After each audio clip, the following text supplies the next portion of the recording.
And chat, we're back. We're back with more news again. A lot of this on the list here is going to be stuff left over from last week, but there's still a lot to go over. So we might still continue to push some of this stuff, unfortunately. See how long this goes. But we're going to start off big news, small news. We've started to break down the big news by the big three brands: PlayStation, Nintendo, Xbox, and then like overall stuff. It's just the big three today. A little bit for each at least. A lot for Xbox, but the other two not so much. All right, let's start with PlayStation. Let's get a little update on the disc situation. Andy Robson, VGC. Sony tells developers they'll still be able to make discs, but only for older games. The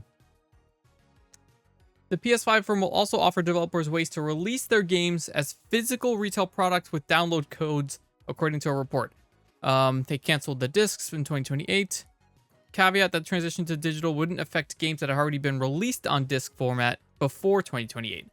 Now, a separate message sent to developers and publishers via its private developer portal seen by GameFile adds some clarification on what the latter part will mean in practice. For the partner message, Sony made a point to say that publishers will still be able to place reorders for existing PlayStation disc games, meaning that a PS5 game released in 2027 or earlier will still be able to make new copies after January 2028. The manufacturing plant or whatever is going to keep making the actual discs. I guess some of the stuff's just going to be like special order is what it is, basically. So that's the update on the disc situation. Still no confirmation if they'll allow other developers to just make discs outright. I doubt it at this point because they're even saying you can only do it for older games. Hopefully that changes. It is in fact a lot of BS. Next up, we talked a couple weeks ago about Nintendo having to change their hardware because of the situation in Europe where they're requiring everything to have easily replaceable batteries and such. So this is Jordan Miller, VGC. Nintendo confirms Switch 2 will get revision with replaceable batteries in Europe. In 2023, European Union passed a new regulation called the EU Batteries Legislation, which requires consumer products with built-in batteries to make these batteries easily removable and replaceable starting from 2027. That's next year. Now, Nintendo has announced that multiple products across its line will come with user replaceable batteries in the region. Some products will be available later this year, with others coming in 2027.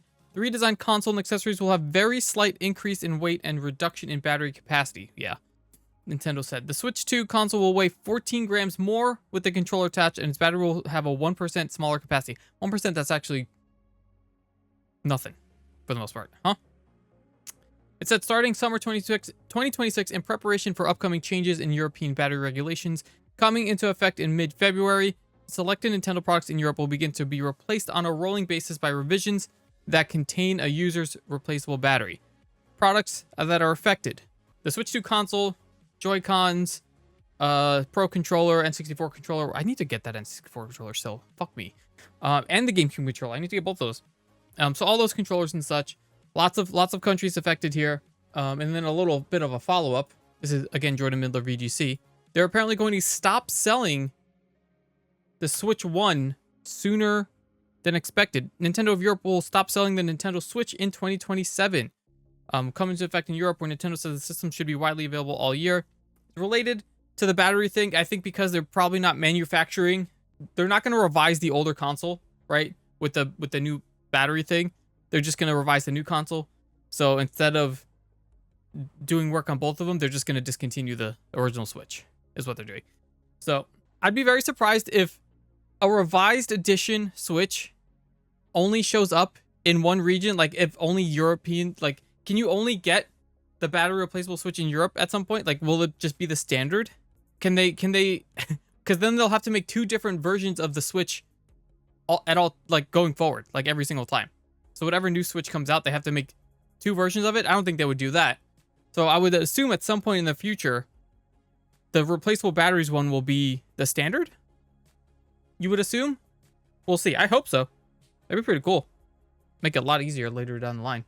All right, now moving on to Xbox, where we have most of our stuff to go over.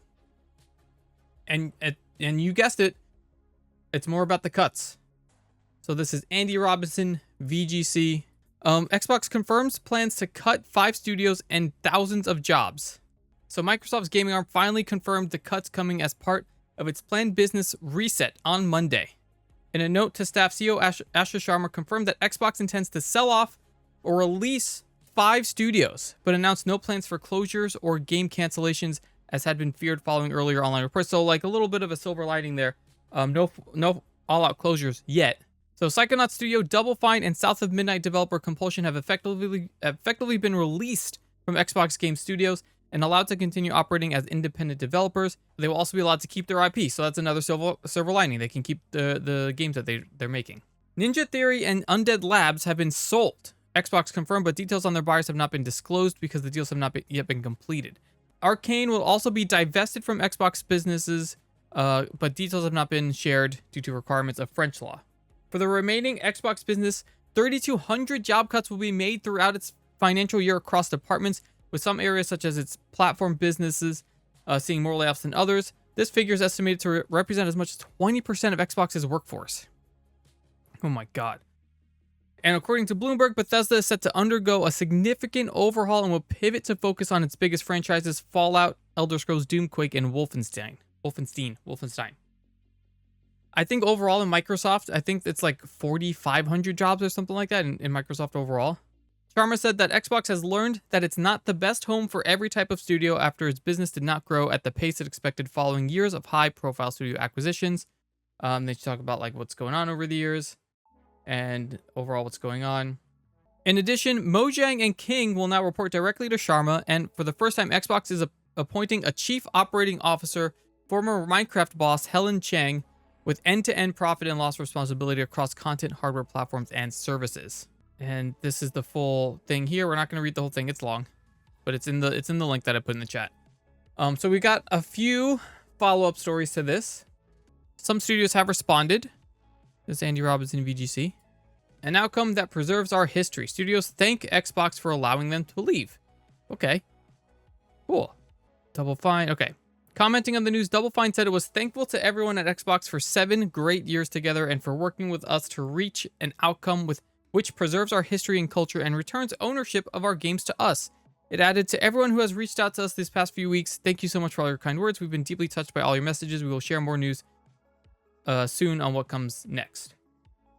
Compulsion said it was excited to continue building the distinctive games that define Compulsion while taking the next steps in our journey. We care about the craft making games.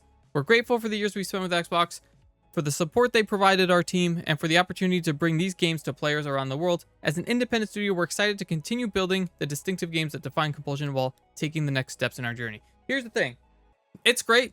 None of these studios were closed, but some of these going independent doesn't mean they're safe from more cuts, you know? Because like now that they're independent, they don't have Microsoft to foot the bill for a lot of that overhead, you know? So I would assume there's going to be more individual cuts within the studios that have been divested, which sucks. But I mean, I guess it's good that they're not closed, right? Next up, Jordan Miller, VGC. Xbox layoffs reportedly gut id Software's coding team and cut 60 to 70 developers from Obsidian. Whoa. So we're getting more into the details here. According to Kotaku, around 60 to 70 developers were fired from Obsidian, which included producers, artists, designers, programmers, QA testers, and writers. The Outer Worlds art director Daniel Appert, who served at the studio for over two decades, took to LinkedIn to confirm he's part of the cuts. This morning, after 21 years at Obsidian Entertainment, my journey with the studio came to an end. While this wasn't the outcome I'd hoped for, I can't help but feel incredibly grateful for the time I spent there. Blah, blah, blah. So that's Obsidian.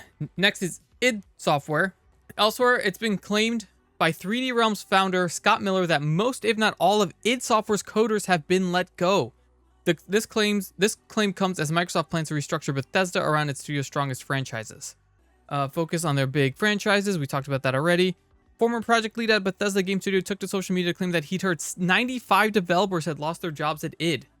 And then a little bit more here going off on that, on both of these. Let's start with id. This is Andy Robinson, VGC. id Software claims it's been relegated to support studio size as 136 confirmed layoffs. So not in the 90s, 136. On Wednesday, WARN noticed a WARN notice filed in Texas indicated that 96 workers have been laid off in Richardson, Texas, where id had been based, and a further 90 remote roles have been cut for a total of 136 jobs. It had 185 employees in total, so that's almost all of them, basically. So there's like 50 people that still work there. The majority of the studio's workers have been laid off in this week's huge cuts. That's crazy. Derek Best, a former VFX artist at id who has worked in all 3 modern Doom games, published a lengthy post on LinkedIn saying he was in shock at how brutal the layoff cuts were. Collectively, decades of knowledge was wiped out of the studio. The VFX team was eliminated down to one single artist with no lead or producer.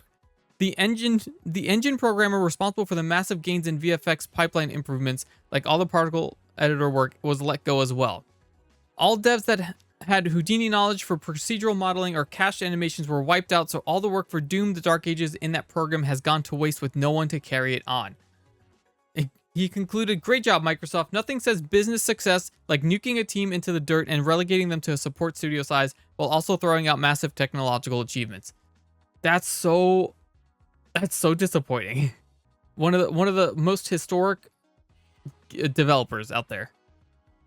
And then going back to Obsidian cancels Avowed 2 to work on a new Fallout game. This is Andy Robinson, VGC.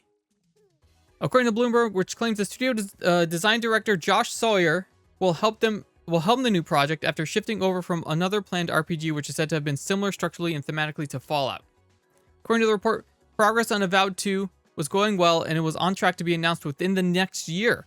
However, it did not fit with Xbox CEO Asher Sharma's new strategy. The shift comes as part of a major reset at Obsidian as well.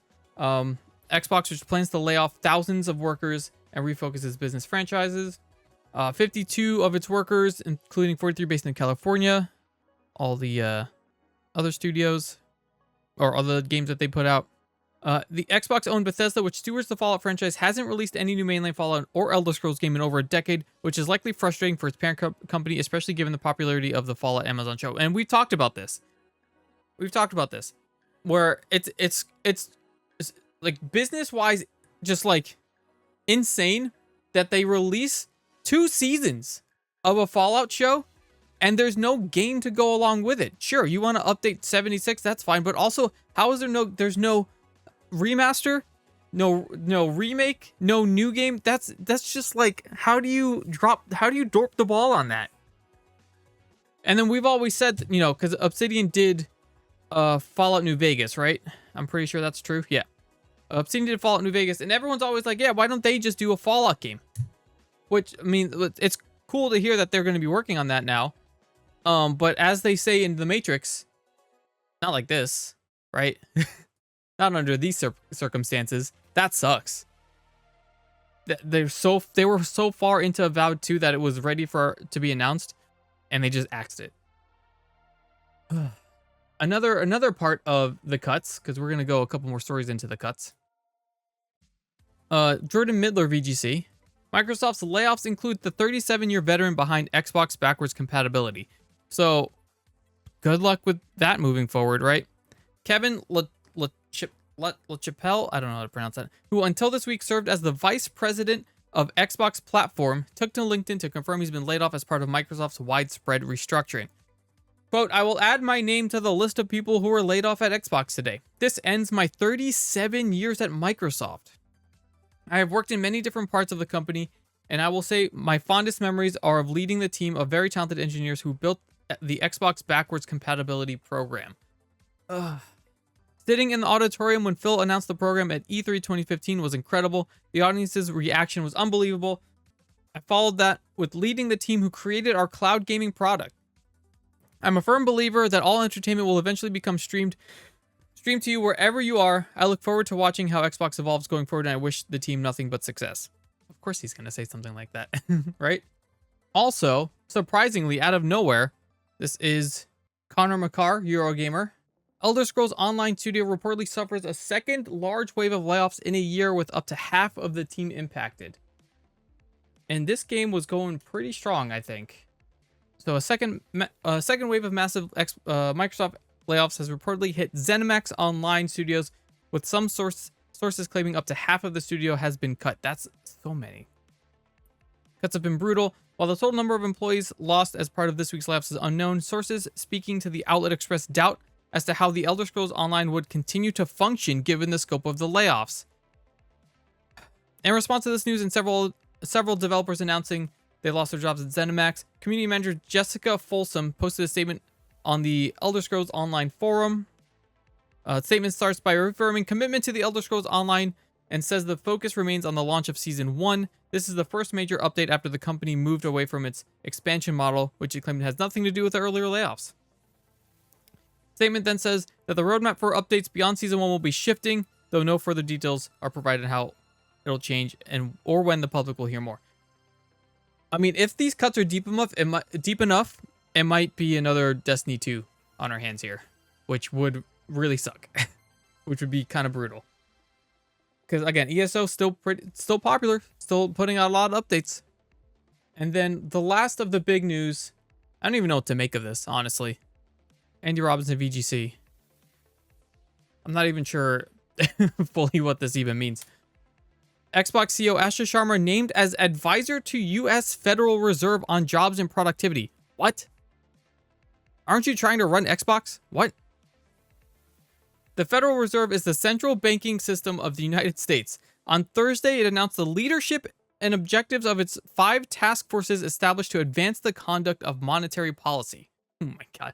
Notably, Sharma was named one of 3 advisors on the Productivity and Jobs Task Force, which the Federal Reserve says will be assessing, among other things, the impact of AI. According to a news release, the task force will look at the economic impact of new general-purpose technologies, including artificial intelligence, to inform the Federal Reserve's policy judgments. Supported by Federal Reserve staff, the task force will operate independently with a mandate to follow the evidence, provide candid feedback, and produce rigorous findings for the Federal Open Market Committee. It's unclear how the appointments were made. Sharma is the only active CEO named in the 5 task forces. However, the former CEO of Walmart, Doug McMillon, will advise on data. She's got a lot of jobs to do. Chat, she's got a lot to do. She's gonna be very busy. I don't know how. I don't work on those with the big wigs and the 1%ers, so I'm not sure how feasible it is for one person to run Xbox as well as do this at the same time. But I guess when you fire a large portion of your workers, maybe you have less to do because of that. I don't know. But that's it for the larger news. Let's move on to some of the smaller news. Most of this was pushed from last week. So we'll start off with the CEO of Supermassive stepping down. Chris Scully and VGC. CEO of the Dark Pictures and Until Dawn Studio Supermassive Games has stepped down. Robert Henryson. Previously chairman of Just Cause developer Avalanche Studios between 2017 and 2024 before becoming CEO of Supermassive in January 2024. During his time at Supermassive, as Supermassive CEO, the studio released the castings of Frank Stone, Little Nightmares 3, and Directive 8020. Announced that he has stepped down from his role as CEO and left his parent company, Nordisk Games, entirely. Prepared to depart from Nordisk Games and as the CEO of Supermassive Games. It's been a fantastic time during my years as chairman and later as interim CEO for Avalanche Studios Group. We saw the studio's revenue and profit triple. As the CEO of Supermassive, I was honored to guide the studio through intense industry change, broadening its client base and establishing a culture of consistent quality across all aspects of the game development process. Leading a studio is never a one-man job. It's the entire team's effort, yada, yada, yada. Grateful for working there. So, it's another... It doesn't say why. I guess maybe he's just retiring. So, I wonder, maybe tinfoil hat, he was pushed out. Who knows? Let's talk about what the Dragon Age creator said, or one of the Dragon Age creators has to say about AI. You know, on a side note, I'm going to take this comment from chat.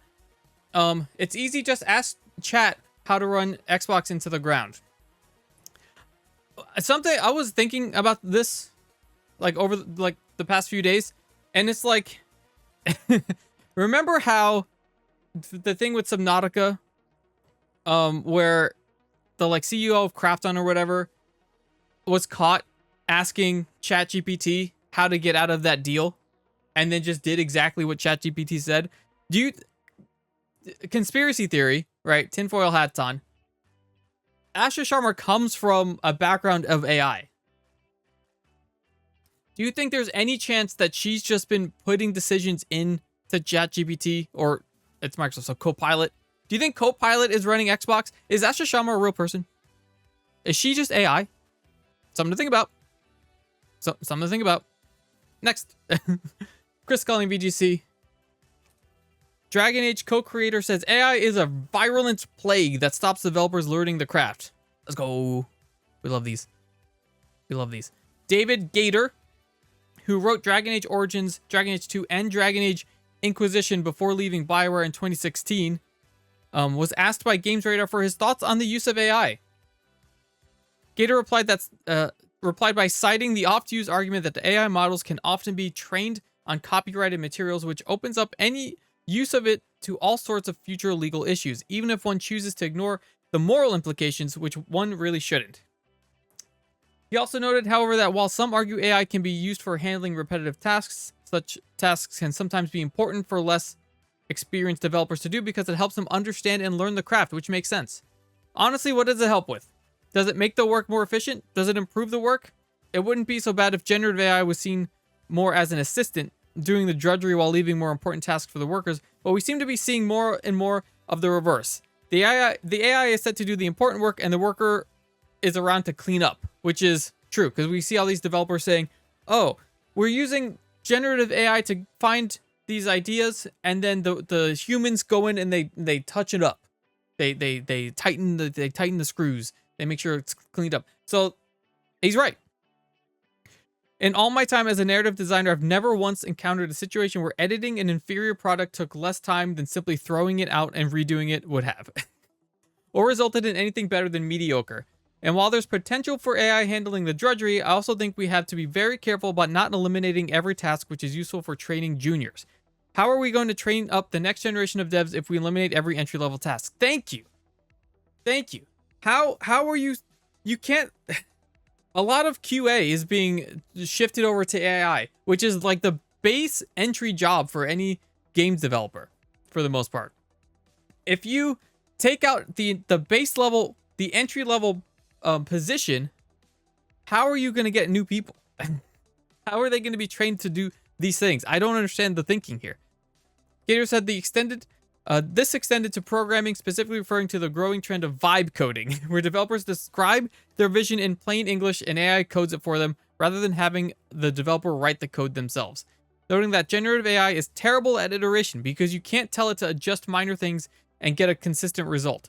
It would be frustrating as hell. I can't even imagine using it for bigger tasks like programming. How does one bug fix vibe coding? What's the point of creating prototypes with AI when the result is that nobody on the team has actually learned anything about how to make the final product? Thank you. Thank you. Why use AI to create concepts which are inevitably going to be soulless and contain errors which aren't going to be something your own artist can replicate? Why have systems that nobody on your team really knows how they work? I could go on and on. Asked how the industry should treat AI, he concluded, until some regulation is in place, until we can be confident that it's only trained on legally sourced data, until the people making decisions regarding its use finally realize that it's not the source of cheap labor replacement they want it to be, and don't cut off their teams at the kneecaps to force it on them while expecting unrealistic results, it should be treated like the virulent plague that it is. This is a great story. Anything that this guy works on, keep an eye on him because we're gonna buy it. we're gonna support that shit for sure. Next up, let's talk about dbrand. We're gonna go through the rest of these pretty quickly though. Chris Scully VGC. We're going to regret that decision. dbrand cancels its Companion Cube Steam Machine case after Valve demands it. The Canadian company posted a concept render of the case on the day Valve announced the Steam Machine, along with a sign-up page for people who wanted to register their interest in buying one. According to dbrand, more than 15,000 people signed up for a notification on the first day, so it started working on the case. This is the kicker here. It started working on the case without first seeking permission from Valve. Huh? Pre-orders for the case went live last week, but now in a statement posted on the Brand Reddit page, the company says it had to pull the product after Valve made contact. In the months that followed, we built the idea into something real without ever asking Valve if we could. What do you mean you didn't ask Valve? Are you insane? Became the second fastest selling product in its history. Shortly after Valve's legal team reached out, they stated that the Companion Cube is Valve's intellectual property for which Deep Red does not have a license. They requested we take down the product and launch film immediately. This was entirely within their rights, and they were direct, fair, and respectful throughout. They went on to make this thing, right? That's from Portal for the Steam machine. They didn't even ask if they could do it. Are they insane? Are they for real? Idiots. All right, let's talk about gamer preservation. Chris Culling, VGC. Video Game History Foundation calls on the ESA to find a way to legally preserve digital-only games for research. Yeah, sure. With the announcement that there's no disc, some argue that a large portion of today's modern games may become lost media decades from now, not only due to the closure of digital stores, but because many games now rely on connections to online servers, which will eventually be turned off. In a statement reacting to both decisions, the VGHF says the decision to stop releasing games on discs won't actually have a large immediate impact on professional game preservation because they haven't considered discs the best way to preserve games for some time. This is unfortunate news for those who still prefer buying games on physical media, and is certainly a hit to consumer rights, the resale market, and game creators whose business rely on the physical market. But from the perspective of professional preservationists, this doesn't have as much of an impact as you might expect. So yeah, they're trying to find a way. It's a lot to go in here, but they're just trying to find a way to get the preservation of downloadable games, which is nice. I hope that happens. Next up, let's talk about the Steam machine. There's a little bit of a scare going on. Dave Aubrey, VGC. Steam machine user reports red line of death. The system's front-facing LED can be used to showcase a variety of hardware issues, and a blinking red bar on the right half of the light indicates a GPU failure. A Reddit user posted the picture to Steam machine subreddit as spotted by Digital Foundry, and commenters are already referring to the issue as the red line of death, referencing the infamous red ring of death that indicated hardware failure on the original Xbox 360. Who didn't have that, you know? Got 5 minutes of No Man's Sky in, then I installed the update the machine had available, and it bricked itself. If you're still in the queue, look out on the bright side. They're presumably going to iron this crap out. Thank you for beta testing for the rest of us. Others replied. I think there was another story update on this where the dude tried like power cycling it a couple times, eventually left it turned off and unplugged like overnight or something, and then I think he also got into the BIOS of it and did a forced full reset of it, which worked. So it's not fully bricked, because apparently you can still get into the BIOS if this happens. But just the fact that it happens is still nuts. So he was able to get out of this, but you do, just such as a regular PC, you do have to do some sort of software tweaking for it. We're almost there, chat. Next up, the Epic CEO still sucks. He still fucking sucks. Dave Aubrey, VGC. Epic Games CEO argues AI could have made Destiny profitable. You hear that? Hey, you Destiny fans out there, you hear that? AI could have been your savior if you just embraced it. In a post on Twitter, Sweeney replied to a report on Destiny 2 with, if only some sort of newfangled technology could come along and make it possible to overcome bullet point 1 and enable games like Destiny to thrive. Because of the enormous that would be produced non-stop games. What does it say? What is bullet point 1? Because of the enormous scale of content that had to be produced non-stop, lest fans revolt against its scarcity, Destiny was only very rarely profitable during its entire lifespan. That's the bullet point he's referring to.